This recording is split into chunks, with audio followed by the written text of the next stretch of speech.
Eles responderam: creia no Senhor Jesus e você será salvo, você e as pessoas da sua casa.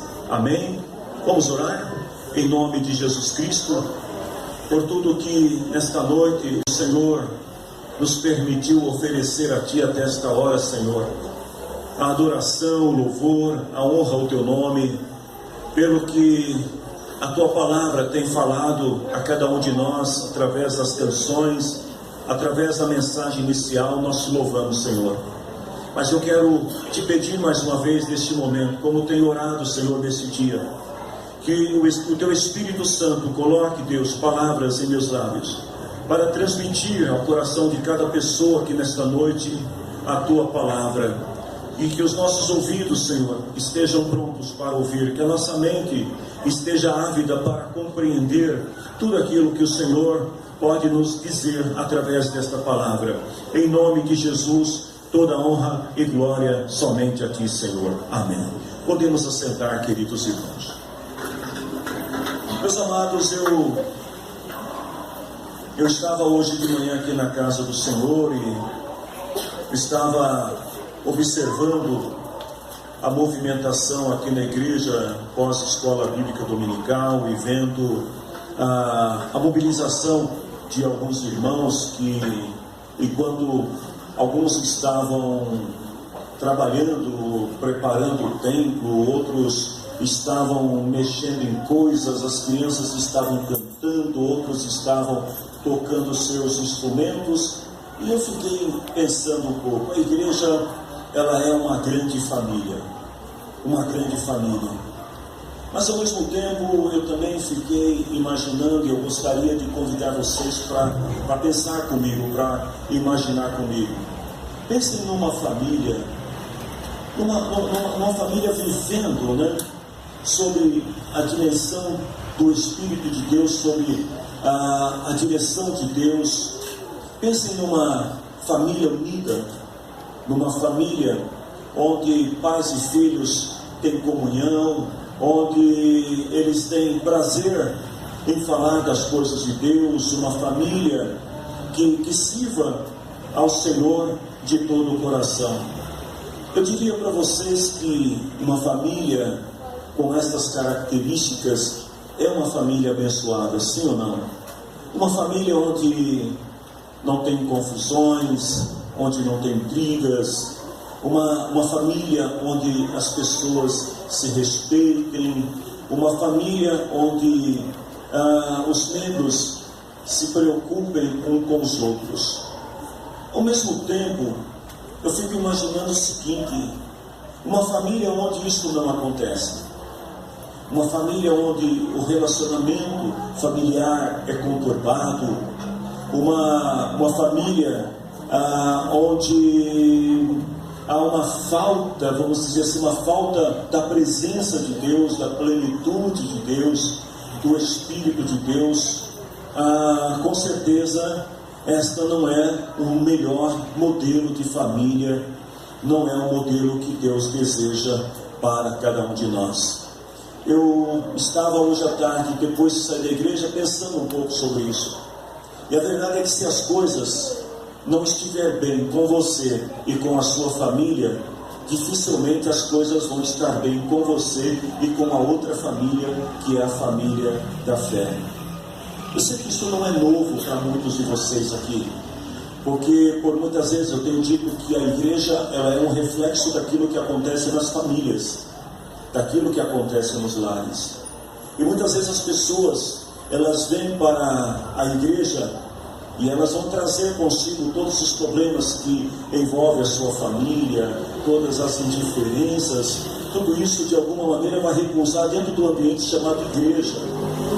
E cabe a nós, enquanto igreja do Senhor, ouvir aquilo que Deus tem para nos dizer, aquilo que a palavra do Senhor pode nos ensinar, a fim de que a gente possa moldar as nossas famílias para que elas sejam uma família dentro do projeto divino, aprovada pelo projeto divino, uma família abençoada. Eu quero crer aqui nesta noite que todos vocês que estão me ouvindo têm uma família abençoada. Amém, meus irmãos?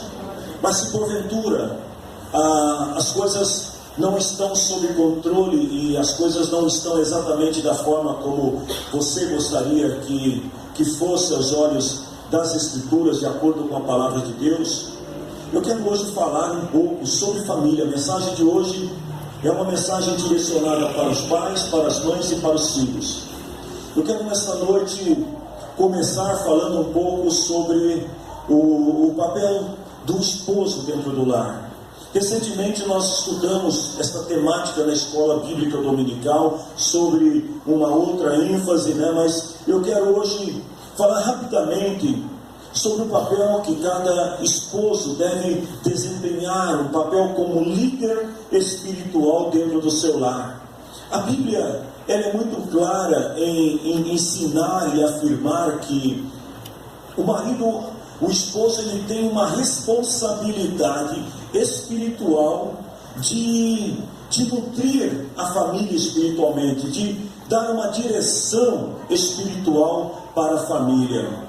O papel do esposo, segundo a Bíblia, lá em Efésios capítulo 5, versículo 23, é um papel que se associa ao papel de Cristo para com a igreja, ou seja, o esposo ele tem uma responsabilidade especial diante de Deus para com a sua família. E aqueles que são esposos cristãos, que conhecem a palavra de Deus, sabem muito bem disso, que o segredo de ter uma família abençoada passa primeiramente pelo papel do esposo. Você que é esposo crente, a liderança desse esposo, do marido, deve ser uma liderança regada pelo amor de Deus. Tem que ser uma liderança, ainda segundo Efésios capítulo 5, 25, tem que ser uma liderança sacrificial. O que significa isso? Que o esposo, preste atenção nisso, homens, vocês que são solteiros também, ele deve literalmente doar-se e sacrificar e suprir as necessidades, não somente físicas, mas também espirituais e emocionais da sua esposa e da sua família. Por isso que a Bíblia diz que o esposo cabe a ele amar a esposa como Cristo amou a igreja. Ao mesmo tempo, a Bíblia também ensina que o esposo ele precisa reconhecer na esposa o seu papel como alguém que tem necessidade, como alguém que sente a necessidade de ser suprida e também de ser reconhecida como alguém mais sensível, como alguém mais frágil do que o próprio homem. Quando o esposo não consegue entender essa insensibilidade, ele acaba agindo assim com um certo relaxamento, com uma certa despreocupação em relação à esposa. A Bíblia é muito clara que diante desse quadro, as orações do esposo podem até mesmo não ser respondidas. Se ele não exerce, se você que é o esposo não exercer a liderança espiritual dentro da sua família, há um risco muito grande, segundo 1 Pedro capítulo 3, versículo 7, que as orações sejam interrompidas.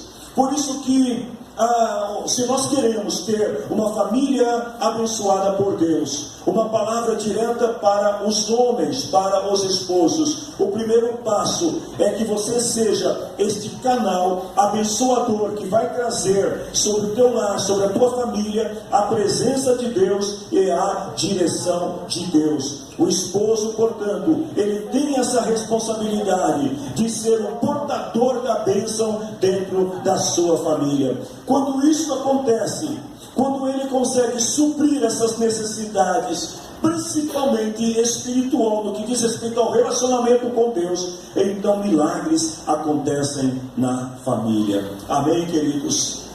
Mas quando a Bíblia fala da esposa, também não é diferente.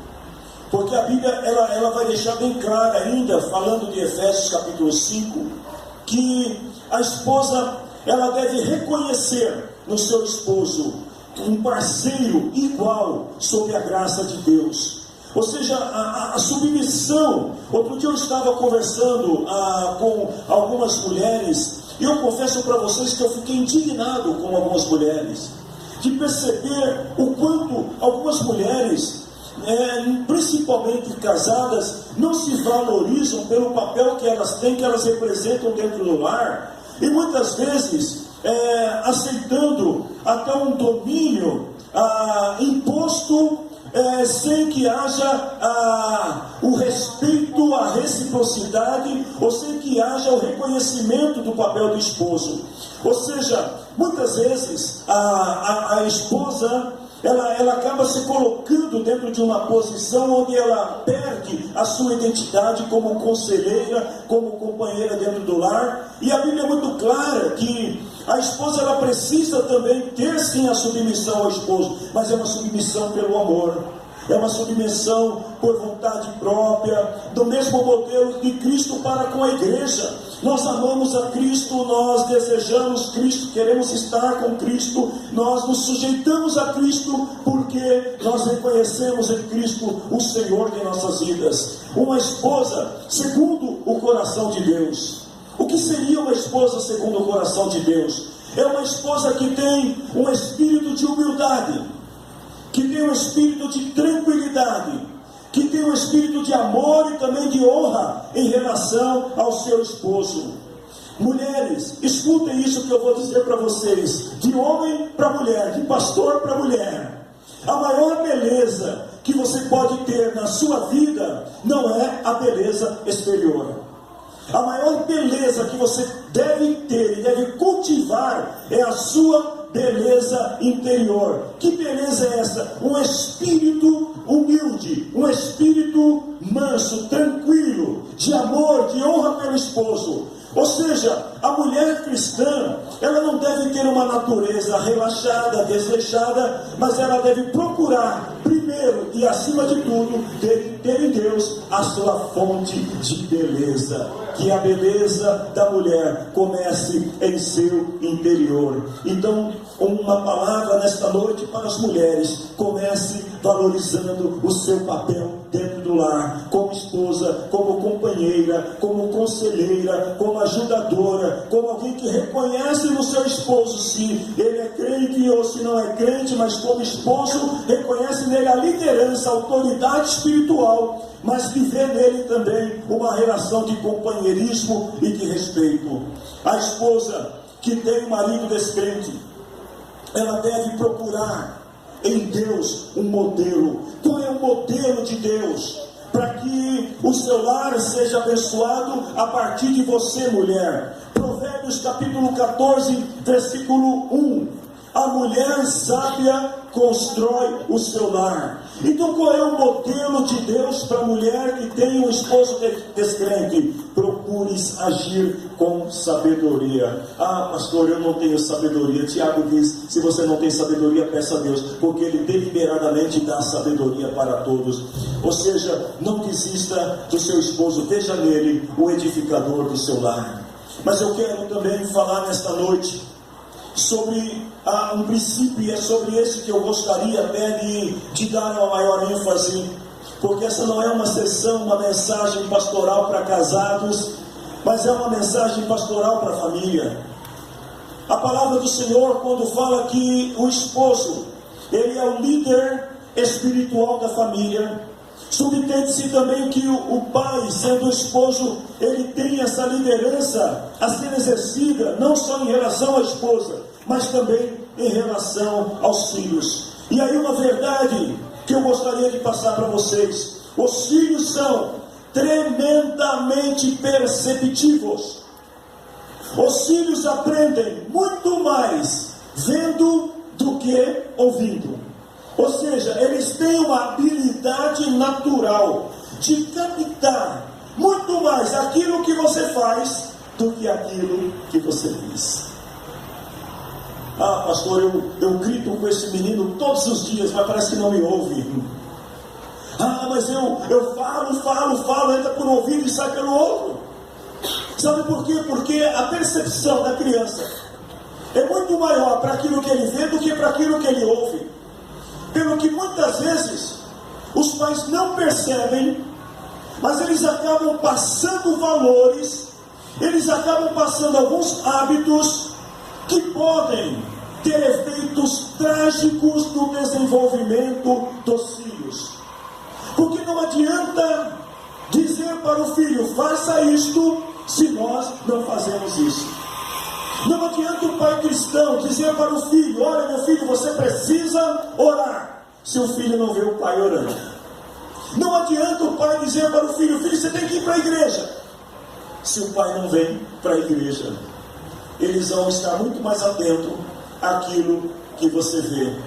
Outro dia, as irmãs ficaram muito preocupadas, porque uma criança entrou na minha sala, eu não vou dizer o nome dela, e ela abriu o coração e rasgou o verbo. E ela sentou ali comigo e ficou, e as tias já estavam preocupadas, e vai ter que eu falei, não, deixa ela aqui um pouquinho. E a criança falando um pouco e contando detalhes da vida familiar, e falando e tal. E eu fiquei observando o quanto as crianças, elas percebem aquilo que os pais fazem, muito mais do que aquilo que os pais estão dizendo. Quando a Bíblia fala sobre ensinar a criança o caminho que deve andar, o conceito bíblico vai muito além de ler uma historinha da Bíblia para a criança quando ela vai dormir. Vai muito além de querer compartilhar algumas doutrinas cristãs, alguns ensinamentos para a criança. Quando a Bíblia diz ensina a criança o caminho que deve andar, nós devemos entender que o exemplo prático, o exemplo diário que nós damos para os filhos no dia a dia tem um valor muito maior do que aquilo que a gente diz para eles fazerem. Provérbios capítulo 20, versículo 7. Como são felizes os filhos de um pai honesto e de um pai direto. Se tiver algum pai perto de você agora, quando eu digo pai, eu também estou me referindo às mães. Então, se tiver um pai ou uma mãe perto de você agora, diga para ele assim, fique esperto, porque teu filho está de olho em você.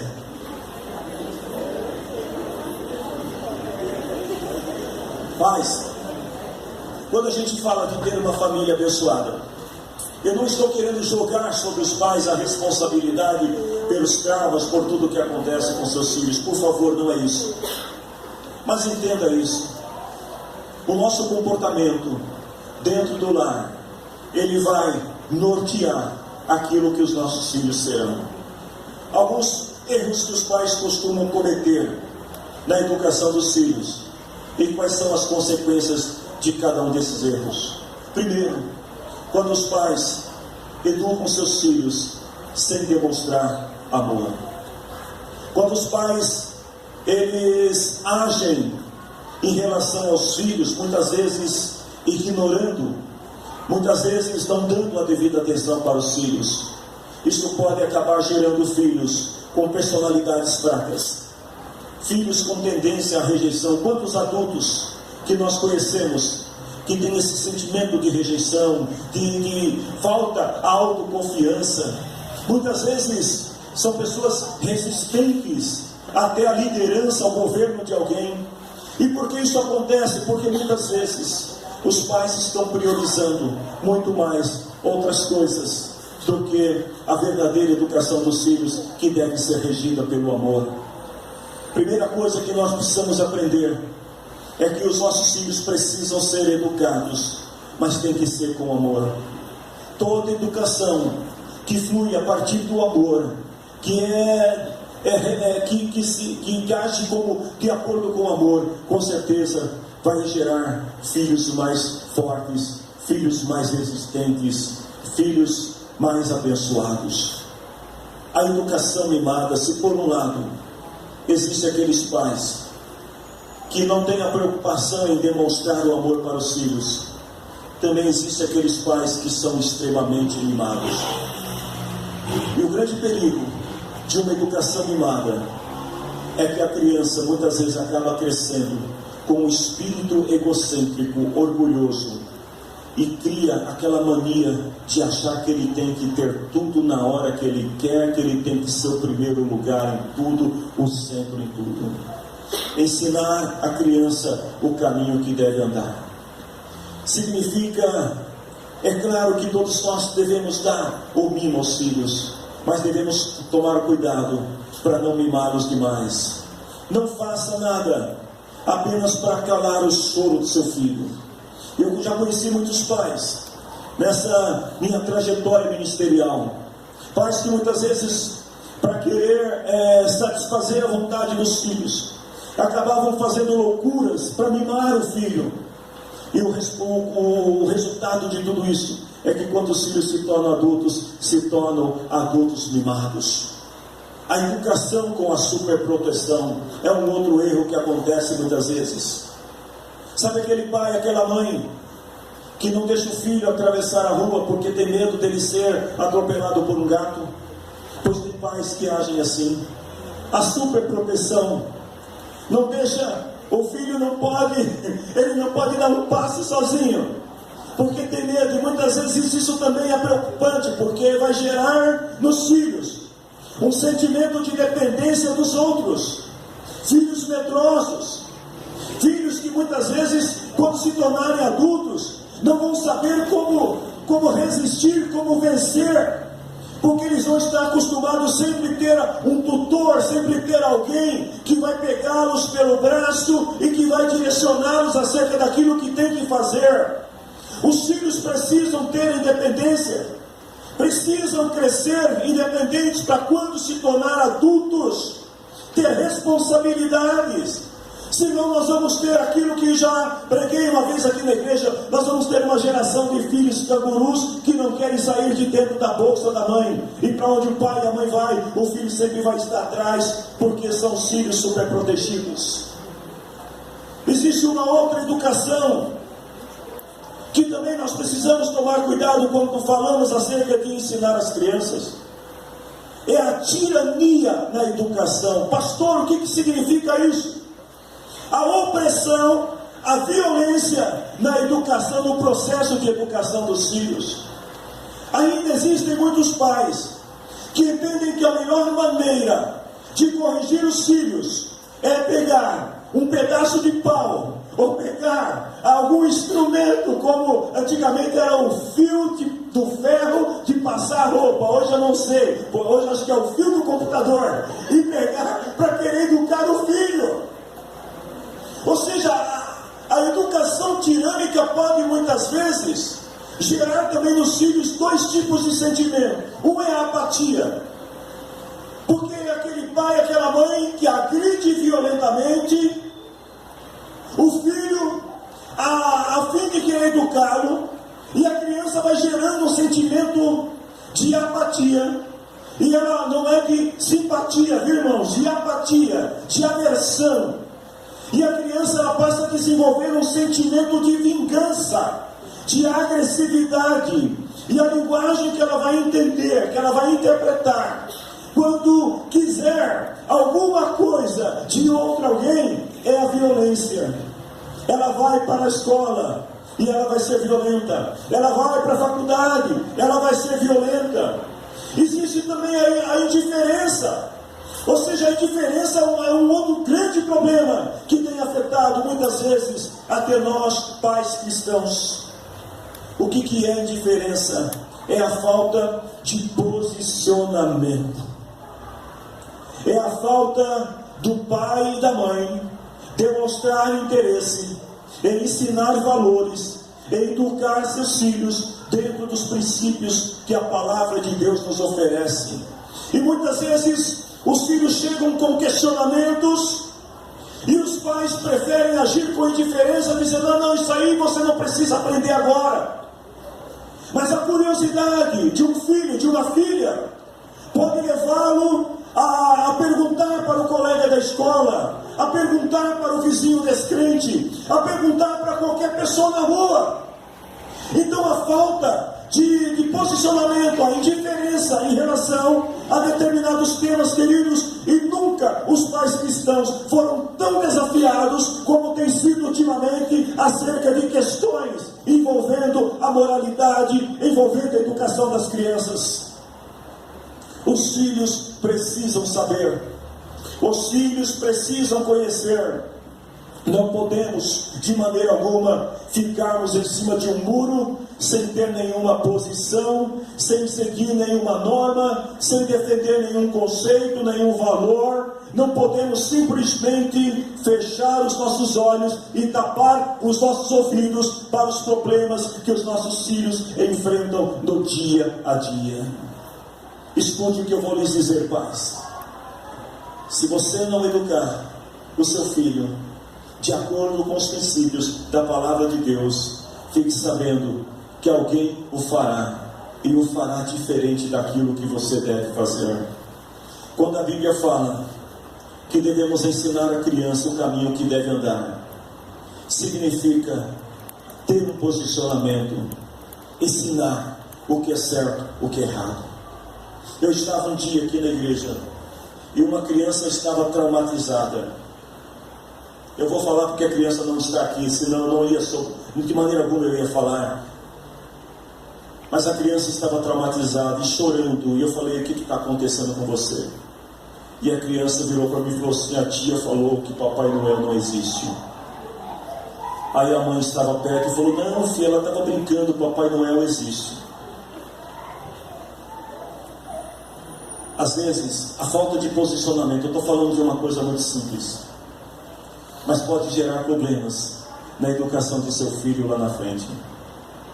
Pais, eu sei que vocês amam os filhos, eu sei que todos nós amamos os nossos filhos, e uma das coisas que nós não podemos esquecer, que ser um líder espiritual, ser um tutor espiritual dentro do lar, significa demonstrar amor, se posicionando e ensinando os filhos corretamente. A educação com antagonismo é outro grande perigo, que também é importante tomarmos o cuidado, porque a educação com antagonismo, ela se baseia na oposição das ideias, dos sistemas, da incompatibilidade, da rivalidade. Você quer um exemplo disso? Do ponto de vista espiritual, vamos falar de igreja. Assuntos relacionados à igreja que são comentados dentro das reuniões familiares. Muitas vezes nós chegamos em casa e não temos o cuidado de prestar atenção se os filhos estão à volta, e às vezes começamos a apresentar os nossos antagonismos, ou seja, as nossas contrariedades, aquilo que nós não concordamos. E a gente começa a se posicionar, só que nós esquecemos que nós somos adultos, que nós temos maturidade, que nós temos um senso crítico, que nós sabemos o que dizer, mas também sabemos como nos posicionar. Mas de repente a gente começa a apresentar esse antagonismo dentro do lar. A gente começa muitas vezes a fazer algumas críticas, eu estou chamando o termo bonito, queridos, para ser mais polido, crítica antagônica. O que são as críticas antagônicas? Eu não concordo com determinada coisa dentro da igreja, eu não concordo com determinada situação envolvendo determinado irmão dentro da igreja, e eu chego na reunião familiar durante a pizza, enquanto comemos a pizza, ou enquanto estamos assistindo um programa de televisão pós-culto, ou quando nós estamos jantando, e a gente começa a apresentar essas críticas antagônicas. E as crianças estão olhando, e depois a gente fala para a criança assim: meu filho, você não pode agir assim. Mas nós agimos assim. Ou seja, muitas vezes, quando nós agimos dessa forma, nós vamos gerar filhos sem convicção. Nós vamos gerar filhos que não têm compromisso com a ética cristã, porque não estão aprendendo corretamente. E para esses, muitas vezes, a ética, os valores cristãos, a moral cristã são apenas contos da carochinhas que não precisam ser respeitados, que não precisam ser praticados. Sabe por que isso acontece? Porque muitas vezes nós esquecemos que o princípio bíblico para nós pais é ensinar corretamente os nossos filhos de acordo com a palavra de Deus. Eu estava estudando essa palavra hoje e de repente eu vi na timeline, no Facebook, uma frase que me chamou a atenção de um pastor conhecido meu. Na verdade ele era pastor, agora ele disse que não é mais pastor, mas continua crente. E ele escreveu algo assim: olha, quer saber se você é realmente escolhido ou homem de Deus? Pergunte para sua esposa e para os seus filhos. Eu li esta palavra, e esta palavra ela falou muito forte ao meu coração. E muitas vezes a gente precisa ter esta coragem de sentar numa mesa com a família e olhar para a esposa e para os filhos homens e perguntar para eles: o que dizem vocês que eu sou? importa o que os outros estão dizendo. Qual é o pensamento que vocês têm em relação a mim? É a mãe chegar e sentar com os filhos e com o esposo e perguntar: o que vocês pensam a meu respeito? Você quer saber quem você é? Não pergunte para os estranhos. Não pergunte para os amigos que não têm compromisso com a ética, que não têm compromisso com a tua salvação. Pergunte para a sua família. O que é que eles acham de você? Como é que eles te enxergam? Eles se veem como um homem de Deus, como uma mulher de Deus. Filhos, isso também vale para vocês. Sentem-se à mesa com os pais. Olhe nos olhos de seus pais e pergunte para eles: papai, mamãe, o que vocês dizem que eu sou?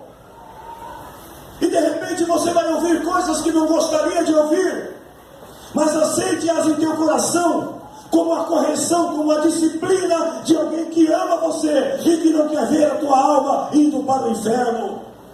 Deuteronômio capítulo 6, versículo 5 até o versículo 7.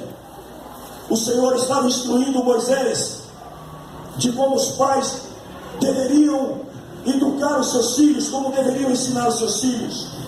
E aí ele diz assim: ame o Senhor nosso Deus com todo o coração, com toda a alma, com toda a força. Guarde sempre no coração as leis que eu estou dando hoje para vocês. E aí no versículo 7, Moisés disse assim para o povo: e não deixe de ensiná-las aos seus filhos.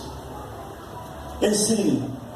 Queridos, muitas vezes a gente às vezes tem esse hábito de querer desenvolver algumas atitudes no processo de educação com os filhos, às vezes corrigindo erros de forma errada. Nós precisamos entender isso, que o foco da educação de nossos filhos deve visar 3 coisas, somente 3 coisas. Primeiro, o bem-estar do teu filho, nesta ordem: o bem-estar do teu filho espiritual, emocional e material. Mais importante do que o dinheiro que você pode dar para o seu filho é saber como andam as emoções do teu filho. Mais importante do que as emoções é a vida espiritual do teu filho. Como que está a relação de teu filho e da tua filha com Deus? Primeira coisa, pense no bem-estar do teu filho, em relação a Deus, em relação a si mesmo e depois em relação às demais pessoas e às demais coisas. Segundo, a construção de um relacionamento sadio, que leve seu filho, sua filha, a confiar primeiro em Deus, depois em si e depois nos outros, também nesta ordem. Terceiro, preparar os filhos para enfrentar as circunstâncias da vida. Queira Deus que todos nós aqui tenhamos a felicidade de viver o que o Salmo 127 diz: ver os filhos dos filhos, ou seja, ver os netos e quem sabe até os bisnetos. Mas talvez muitos não tenham essa sorte. Os filhos precisam estar preparados para enfrentar as circunstâncias da vida. A forma como nós nos comunicamos vai refletir na educação dos filhos. Se nós demonstrarmos amor em relação a Deus, os nossos filhos vão compreender que Deus deve ser amado. Se nós demonstrarmos a nossa adoração, a nossa reverência a Deus, os nossos filhos vão entender que Deus deve ser reverenciado, que Deus deve ser adorado. Se nós demonstrarmos respeito pelas pessoas, os nossos filhos vão entender que eles devem respeitar as pessoas. Se nós demonstrarmos a humildade em relação a pessoas e as atitudes, as coisas da vida, os nossos filhos vão entender que eles também devem ter esse mesmo comportamento. Mas fique sabendo também que as atitudes negativas, como murmuração, como confusão, vão gerar atitudes negativas nos filhos em relação a Deus, em relação à igreja. O que nós devemos fazer, pois? Para que essa palavra que nós vemos aqui nesta noite, crer no Senhor Jesus, você será salvo e todos da sua casa. Nós devemos examinar profundamente os nossos exemplos e ver quais são as tendências de nossos filhos. Mais uma vez eu digo, pais, eu não estou sugerindo que os pais são responsáveis por todas as falhas dos filhos, mas muitas dessas falhas podem ser corrigidas, muitas dessas falhas podem ser evitadas se o nosso exemplo for um exemplo condizente com a palavra de Deus. que nós precisamos também entender? Que o nosso exemplo, ele tem um poder muito grande sobre os nossos filhos. Eu gostaria que vocês se colocassem em pé. Eu estou quase terminando essa mensagem. Eu não sei como que o Ministério de Louvor vai terminar, qual hino que eles vão cantar depois de uma palavra dessa. Mas eu preciso que a gente entenda isso também. Que a gente precisamos ser honestos conosco. Precisamos ser honestos em relação a Deus, em relação à família, para entender que o nosso testemunho, o nosso exemplo, tem um poder maior do que as nossas palavras. Talvez você seja o pai e a mãe que está cansado de gritar com seu filho. Talvez você seja o pai ou a mãe que está cansado de trancar o seu filho no quarto de castigo. Talvez, embora isso não aconteça com tanta frequência hoje em dia, mas talvez você seja um pai e uma mãe cansado de bater no seu filho. Eu quero dar um conselho, se eu posso fazer isso, de entrar na sua intimidade nesta noite e te dar um exemplo. Um conselho, seja um exemplo. O poder do exemplo é maior do que o poder das palavras. E muitas vezes, os pais precisam ter a honestidade, até mesmo para chegar diante dos filhos e dizer assim: olha, eu errei, não siga esse caminho. Quantos pais que ouvem os filhos dizer isso? Você está dizendo para mim não fazer isso, mas você faz. E nessa hora, o pai e a mãe não tem que pegar o cabo de vassoura, não tem que pegar o chinelo, a cinta e dizer assim: faz o que eu mando e não faça o que eu faço. Não, precisa ter humildade para olhar para o filho ou para a filha e dizer assim: me perdoa, eu não deveria agir dessa maneira. Esse não é o testemunho correto. Filhos, para terminar, eu dei uma palavra para vocês também. Lá em Efésios capítulo 6, versículo 1 até versículo 3, que fala sobre a honra que os filhos devem ter em relação aos pais.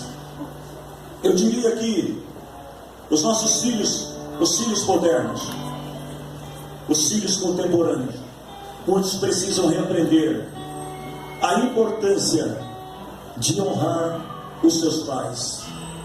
A nossa sociedade está corrompida. A impiedade, a iniquidade tem avassalado as famílias, as escolas, as instituições. Filhos, guardem isso. É importante que vocês reconheçam a honra de seus pais. É importante que tratem os pais com respeito e com amor. Escutem isso: desrespeito aos pais é pecado.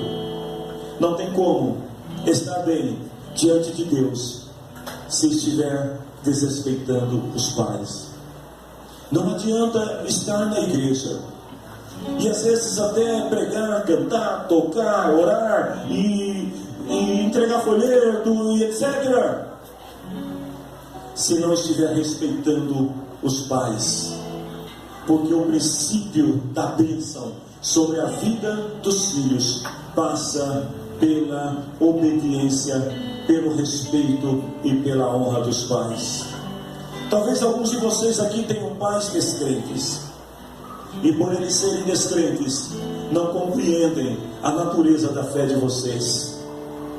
Mas quando vocês forem questionados, aprenda através do testemunho cristão a honrar os pais, e mesmo assim ser obediente a eles, e que o Senhor nos abençoe, para que as famílias que estão aqui reunidas nesta noite sejam uma bênção, e a gente possa dizer, como Josué disse lá em Josué 24:15: eu e a minha casa serviremos ao Senhor.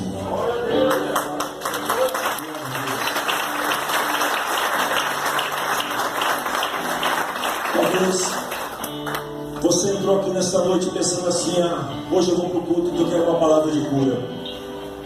Talvez você entrou aqui nessa noite pensando assim: hoje eu quero uma palavra de portas abertas. Hoje eu quero uma palavra, será de poder espiritual. Mas todas essas coisas, elas virão sobre a tua vida a partir do momento que nós compreendemos esses princípios de quem você é no lar, na família, seja pai, seja filhos. Que o Senhor abençoe a todos. E se você crê nesta palavra, eu gostaria que você profetizasse neste momento sobre a tua vida, sobre a tua família, e que você dissesse comigo assim: eu e a minha casa serviremos ao Senhor. Você pode aplaudir ao Senhor pela salvação da tua família.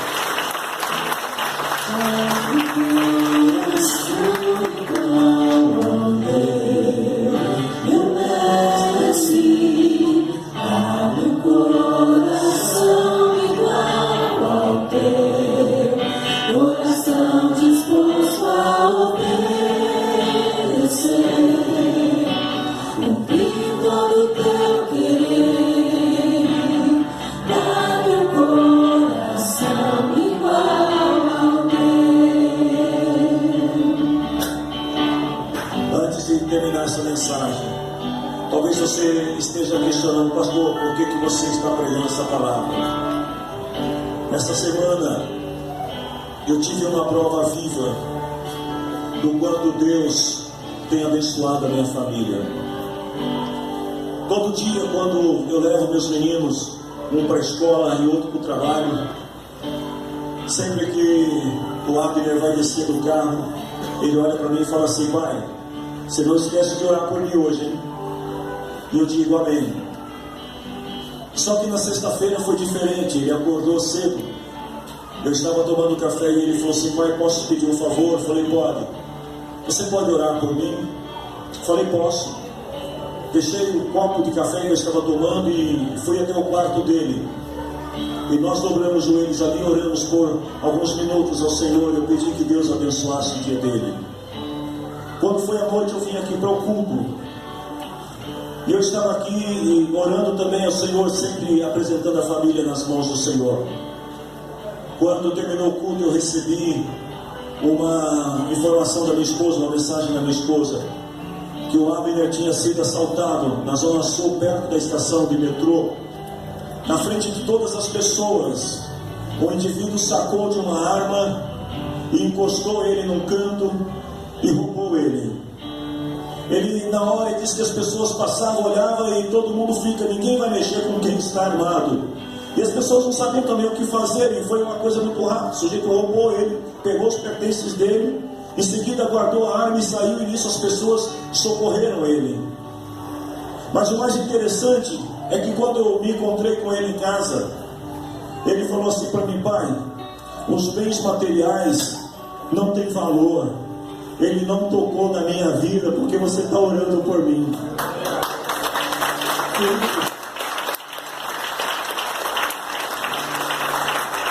Escutem isso, pais. Nós temos um poder delegado por Deus para perpetuar a bênção do Senhor sobre a vida dos nossos filhos.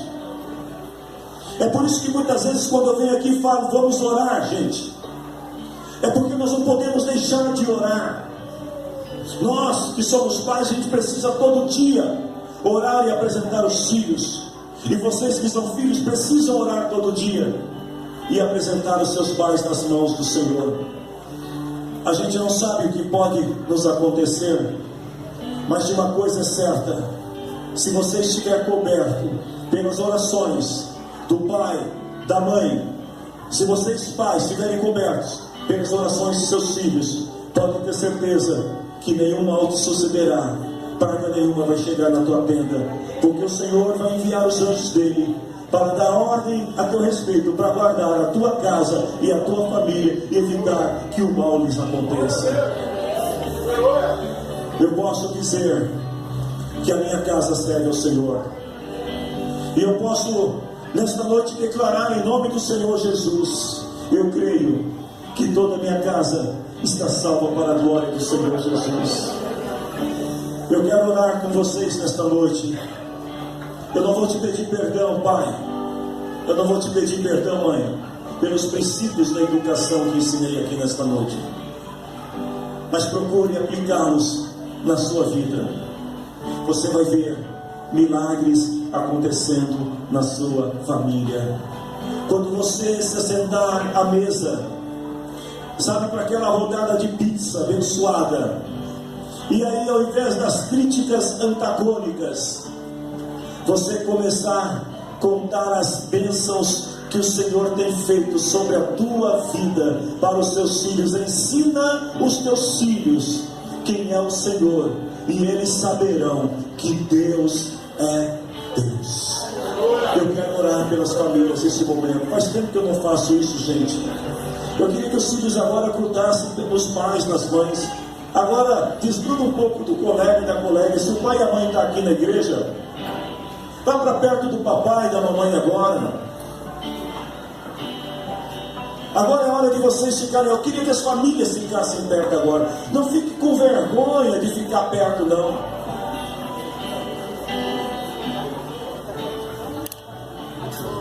Que as famílias possam estar perto agora. Se você quiser também, você pode ser adotado por um pai e por uma mãe agora. Deixa eu te dizer uma coisa aqui, Davi. Davi, é para você agora. Você estava tocando aqui no começo, e eu estava vendo você tocar o violão. Eu estava ali tocando, dando uns toques para a pastora, e eu vou dizer para você que eu estava quase que literalmente babando, no bom sentido. Eu estava feliz, Davi, por ver o quanto Deus está te abençoando no ministério da música. E sabe qual é o segredo de tudo isso? É a obediência, é honrar o pai e a mãe. Amém, Davi? Você vai longe, você vai avançar, você vai conquistar lugares a partir do momento que a obediência for o principal da sua vida. A bênção do pai e da mãe sobre você. Esses acordes que você estava tocando aqui hoje é só o início daquilo que Deus pode fazer, e tudo passa pela bênção deles. Amém, Davi? Que Deus te abençoe. A alegria de teus pais é a alegria também do seu pastor. Eu quero neste momento orar. Eu não estou sozinho, não, é que a família está ali com a matriarca. Deus abençoe vocês aí. Se você tem um membro da sua família aqui nesta noite, eu gostaria, pais, que neste momento você orasse pelo teu filho, pela tua filha, pela tua família agora, enquanto eles cantam, que você pudesse abençoar a vida deles agora, em nome do Senhor Jesus. Diga-lhe uma boa palavra.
famílias representadas. E neste momento, nós oramos ao Senhor, cada um apresentando a sua família nas mãos do Senhor. Filhos intercedendo pelos pais, pais intercedendo pelos filhos.